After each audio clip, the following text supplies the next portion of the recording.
All right, guys. Hey, welcome back to the channel. Steve, Sleepy C, Cinch, and it's another Saturday, another adventure. So, I like to surround myself with doers. And what I mean by that is people that like to do things. There's talkers and there's doers. And most of my friends are doers. They either have businesses, they build custom things, they do something, but they are people that do things. They use their hands, they use their brains, and they're doing things. So this week on the Cleveland Moto Podcast, we had a special guest, Brian from Skidmark Garage, and he is a major doer.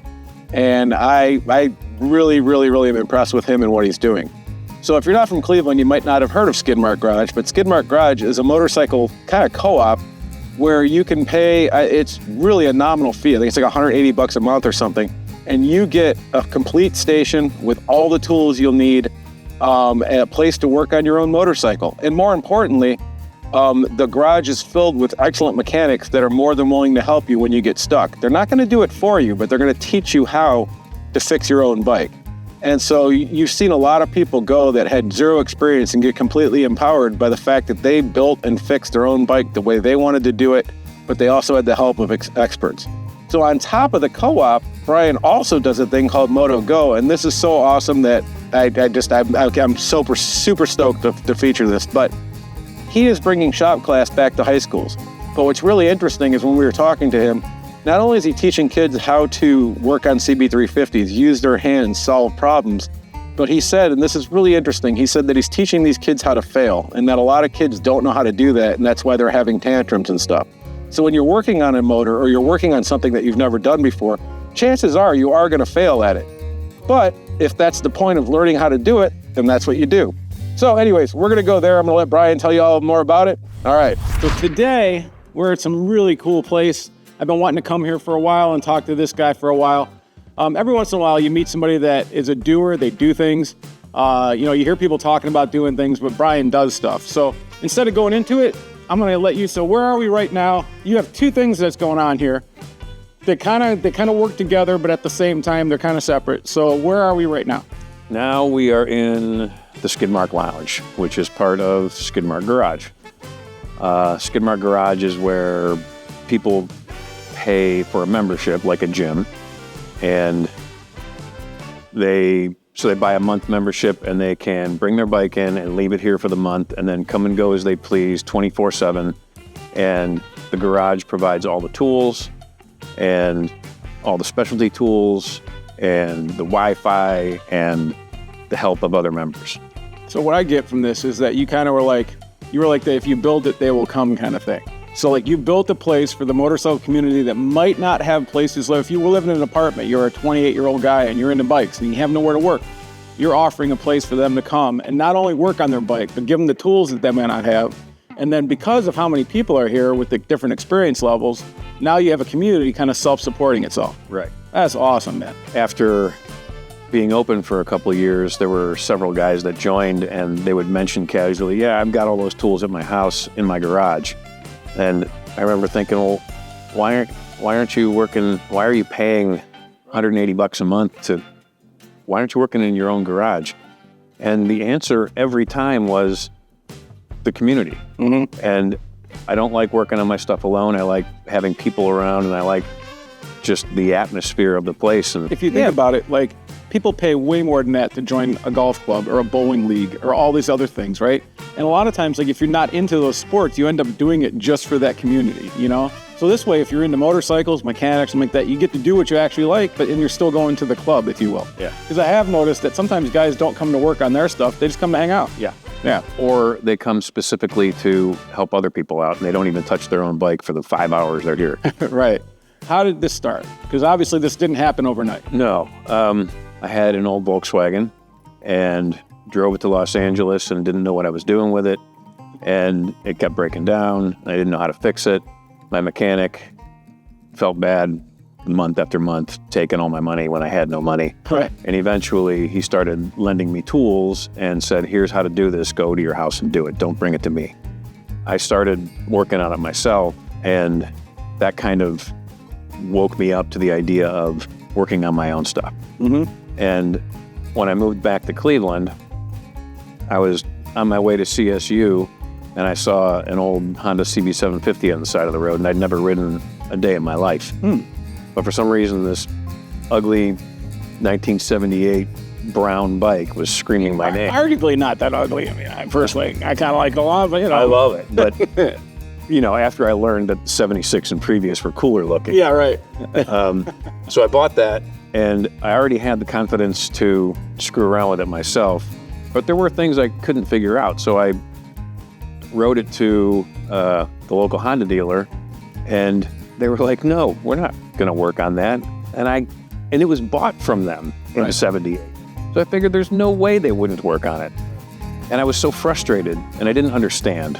I learned later why, but I didn't understand at the time why they wouldn't work on it. Yeah, that's the thing. I'm gonna have to do a thing on that. A lot of people don't understand why shops just won't work on all these old bikes. There's a great reason. There is a good reason. Great reason. But anyways, all right, so back to your story. So I took it to a local mechanic over on the east side, and then one day I went to go check on it, and he was gone.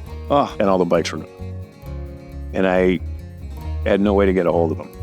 A couple of years later, I got a call from his sister saying, hey, do you own a 1978 Honda CB750? And I was like, I did. Yeah. And then some dickhead fucking stole it.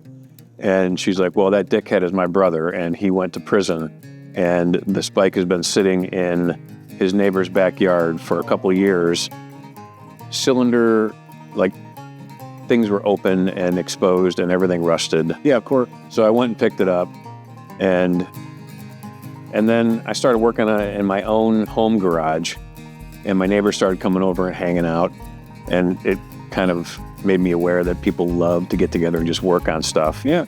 And then going back to LA, when I was working on my Volkswagen, I asked my mechanic, hey, can I borrow your lift? And he was like, no, you can't borrow my lift. There's no way my insurance would permit any customer. And immediately I thought, man, that'd be really cool if there was a place that had 20 bays of lifts, and people could just drive in, put their car up on a lift, and work on it all day long, and there'd be a guy on duty who could maybe offer advice. And that was the first iteration of Skidmark Garage, and it was for cars. And in Los Angeles, there's a billion cars, and everyone's living in apartments, so I thought this would be the greatest. I had no money. I couldn't start the business, so I sat on the idea. And then when I started working on the motorcycle 20 years later, I realized it would be way cooler if it were bikes. And so I got kind of burnt out on my teaching job and decided I'm doing it. I'm not getting any younger. So I quit my job and cashed out all my retirements, all my 401ks from all the years of working, and borrowed some money from my mom and opened up the first location, which was only 6 bays and 3,000 square feet. And it was a struggle for those first couple of years before people started understanding what the concept was, because it's a foreign concept. Oh, yeah, no. And now let me ask you this. And we're going to do a little jumping back and forth, time traveling. So now you're here, and it's successful. People know about it. It's an established member. It's a member of the Cleveland motorcycling community, right? So thinking back to that risk, right? That was a scary thing. Most people that are successful or do something interesting or doers have to take risks. So how scary was that risk? And what was the thing that actually pushed you over the edge to make you go ahead and do it?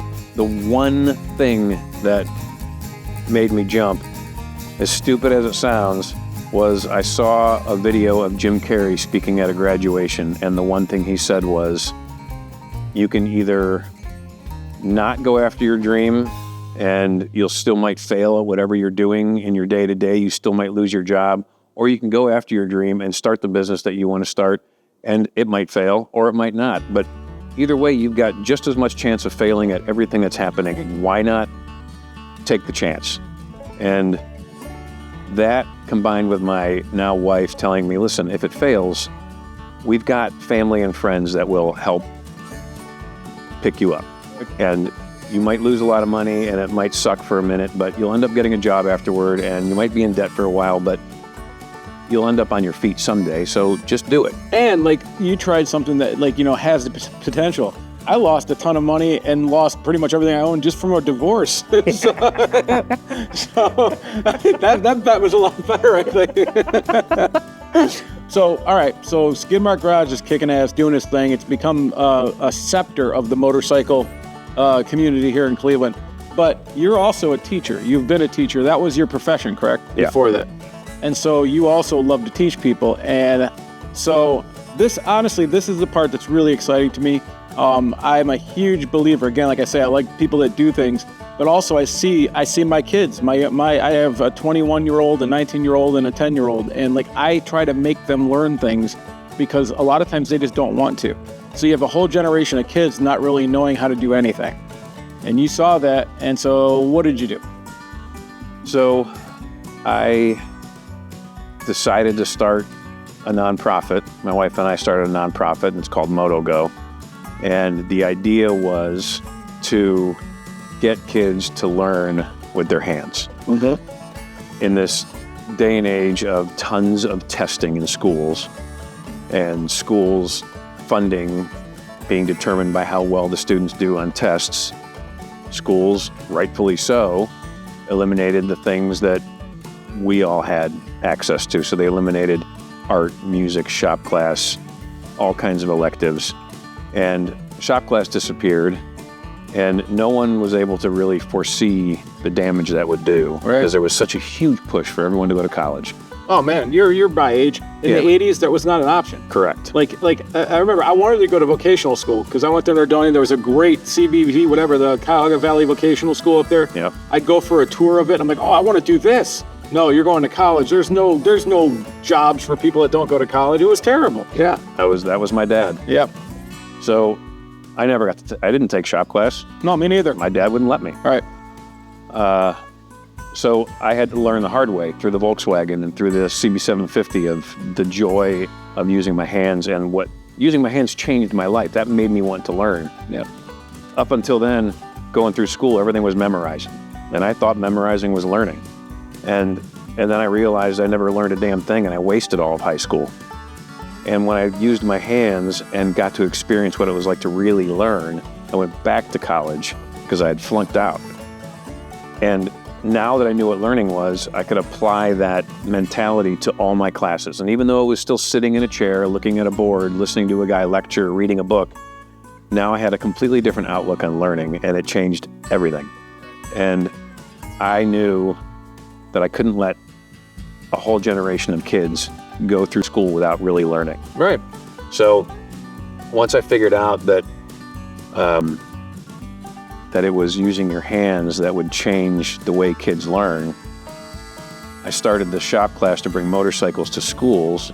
So we bring only 350s, Honda old CB and CL 350s. We bring them to schools, and we get a handful of kids. It starts as a handful, and then there's a waiting list at the school for the kids to take it. And by and large, if we get 15 kids in a class and there's 3 or 4 motorcycles in there, they've never touched a motorcycle, and they've never touched the tools that they're going to use. So they don't know what the tools are called. They don't know even what the gas tank is on the bike. Wow. And instead of showing them how to do it, we get them to understand the names of the tools, and then we open the climber manual and start them on step number 1 for removing the engine. And we let them make all the mistakes and all the failures, and by choosing the wrong tool from the pegboard and using it the wrong way, that's learning. Right. So they fail 5, 6, 7 times before they get something right. And so they've learned the wrong way to do things. And then when they figure it out, that's a big victory. And that's like, well, that's the little successes like that are actually what can motivate you to be excited about something. yes. And you don't get that a lot of times. I was just telling somebody this. Like the reason I like working on things, as frustrating as it can be sometimes, right? Like, so my job during the day, I'm a video guy. Like, with we use bigger cameras. It's a lot more protocol. It's not just throwing cameras up and talking to a friend. A lot of protocol to it. It's not fun, all right? So, and it's like a week or too long of doing something, and then maybe like you finish it, and then somebody gives you edits and this, and you never really feel like that. But then I can go home, and like one of my bikes isn't running. It's been pissing me off. It took a week or two, and then I fix it that day. And then you get this whole like jolt of like, hey, I did something. Like, I fixed this. It's like that little success. And to your point, I think like some of those failures too, like that's kind of like earning that success. Like, you get these failures, not only you're learning from them, but when you have the success after failing 3 or 4 times on it and you've earned that success, that's a whole nother feeling. It's like a drug, and that's what keeps you coming back. Huge. They're using their hands and they're fixing something right in front of them that's tangible, instead of trying to go through a quadratic equation of trying to figure out the arc of a someone kicks a football and you're determining the trajectory and the speed, and you have to imagine all that, and you're on paper, and it's so abstract. Right. But man, when you put tools in the hands and fasteners and a motor and all this stuff, the realness of it just changes the way that. I want to ask you this, and what kind of kids is it attract? Is it all like motorhead kids, or are you getting a diverse group of kids that are just interested in like the concept of learning how to do this? We get a lot of girls, Really? which, That's awesome. everyone's surprised to hear. Yeah. But what's even more surprising is the girls are 1,000 times better at it than the boys. Well, generally girls are usually better. Everything. So we don't get, we go to a public school that's, we're at a lot of girls' schools, but we're at some public schools and we're at some schools that have boys and girls. And some of the boys we get will be motorheads, but they don't have tons of experience. They just love the idea. And Sure. so that'll be their first real intro to it all. But other kids are genuinely interested in doing something different that nobody else is doing in the school, so they'll sign up for the class that way. Yeah. It's a pretty good mix. I remember we had some students that said kind of the same thing that you and I had. Their parents didn't want them to do. Parents work with their hands, but they don't want their kid to work with their hands. And they won't let their kid help building stuff and fixing stuff in the house. And these kids took the class to prove to their parents that they could do something. Right. That's crazy. So there's tons of different reasons, tons of different personalities and kinds of kids that are taking the class. How many schools are you in now? Now we are in, including the kids, so some schools come to our space upstairs. Okay. And they'll work there. So including, we do a class on Saturdays with the kids in the county juvenile correction system. So it's kind of their, when you get part of your sentence is to go do community service. Yeah. So their community service is coming upstairs and working on bikes.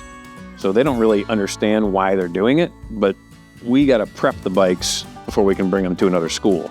And when they come back from that school, we have to take them apart and rebuild them and make sure they're ready to go for the next school. Right. So we're having those kids come up there and put things together and take things apart. Because instead of just going and picking up trash or wasting time or doing something, like now they're part, again, it's the community aspect. Even though they're like assigned to be there, I'm sure after a couple of days, their little groups are almost a community because they know they got to get the task done and something like that. And also, I'm sorry, but like if you told me I had to go walk down a highway and pick up trash for 4 hours or rebuild a motorcycle, yeah, it's not really a right decision, right? And every couple weeks, I'll be working with a kid and a team of like 3 or 4, and they are so ridiculously pumped to be doing this. Yeah. And to give them, they've done, most of them are in there because they did something pretty gnarly. Yeah. But they're young enough that it's probably a lot of influence too, right? Yeah. Yeah. A lot of them are gun related, a lot of crazy stuff.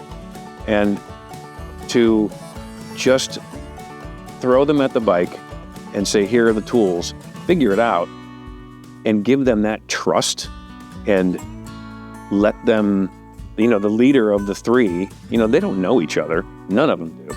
And one of them will emerge as the leader, and he'll really be into it and say, hey, I need you to do this part over here, and I'm going to do this part over here, and let's figure out this. And in the end of the 3 or 4 hours, there's one kid who's just shining, and he's so pumped about what he did and proud and can't wait to come back the next Saturday. And towards the end, pull me aside and be like, hey, I really love doing this, and do you think I could do this, like, for a living? Heck yeah. Yeah. You absolutely could be. I mean, think about that. Like, instead of doing that, a dude would just be outside swearing at the system because they're making him do all this dumb shit, which, I mean, I get it. It's a punishment. I'm not saying it doesn't exist, but I'm just saying, compared to this, now you've given the dude self-esteem, learn something, and like with that kid, like now he has a goal. Like, a lot of times I think when kids get messed up, I know like when I don't have goals and things, I get lazy. And like if you don't have any guidance at all and you're late, that could be a bad thing. But if you have a small goal, that's enough a lot of times just to keep you out of situations you shouldn't be in, Yeah. So if anybody out there that's watching this and they've been motivated, they're moved, they say, man, Brian's doing such a great thing with MotoGo. I want to help. I want to get involved in some way. Is there anything that people can do? Can they send you some donations? Can they do something? Is there a website? What can we do to help MotoGo? Yeah, so there's the website is motogocleveland.com. And as far as donations go, obviously, money is king. Right. You know, the only way that MotoGo can continue its mission to just blanket the city in shop class is with money, because we got to hire more coaches to get out there. Well, and the thing is, I think people can see where money would go. Yeah. It's not an abstract concept of like, we need $10 million and you'll figure out what we're doing later. Right. Yeah. So. And if people want to donate bikes, if they're CB or CL 350s, those are the only ones that we will do. All right. So if you got a bike, you want to donate it, CB 350, CL 350. MotoGo. More importantly, if you have a few extra bucks and you'd like to help some kids get some shop class at their school, then just go to the website. I'm sure There's a donation. all the things are on the website. You can see and verify everything. You guys are all verified through all the verified things, right? All the verified All the things. verification's already been done for you, so you don't have to worry about that. So cool. Well, Brian, I appreciate it. Like, ever since I found out, I mean, I knew about Skidmark, but ever since I found out about MotoGo, I've been really stoked about it. I wanted to try to help tell people about it in some way. And, you know, we do this. So that's why I figured I could help and do that. So that's what we're doing. So, hey, again, if you like this, go to his website, see if you can help him out. At least throw a thumbs up. You guys do events quite often, right? Skidmark? Yes. Yeah, oh yeah. Okay, so but you can also do, so any of the events, if you look for the Skidmark events or MotoGo fundraisers or things like that, they're out there. You can attend those as well. And a lot of times if you come to a ride in Cleveland, say the Distinguished Gentleman's Ride or the Fall Foliage Ride or any of the rides that we do around here, they usually start or end here. So you definitely have an opportunity to come and check the place out. So, well, that's going to do it. Our tagline, and I think it's appropriate for here too, is if it works, it ain't dumb. So that's about it from us, guys. See you on the next one.